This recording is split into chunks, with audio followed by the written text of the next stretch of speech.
Para nuk e ka futur vendosja. E kanë futur partitë politike të cilat po refuzojnë që të bashkëpunojnë.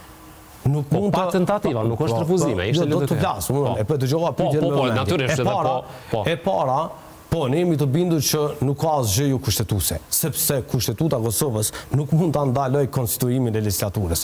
Dhe prandaj edhe opozita nuk po e dërgon në gjykatë kushtetuese. Do po ta them edhe një gjë. Po në vitin 2014, çfarë kushtetutë kemi pasur kur është mbajtur 6 muaj pa konstituu kuvendi nga PDK në atë kohë, pikërisht sepse se kishte mazhoroncën për qeveri, nuk e propozonte kryetarin e kuvendit.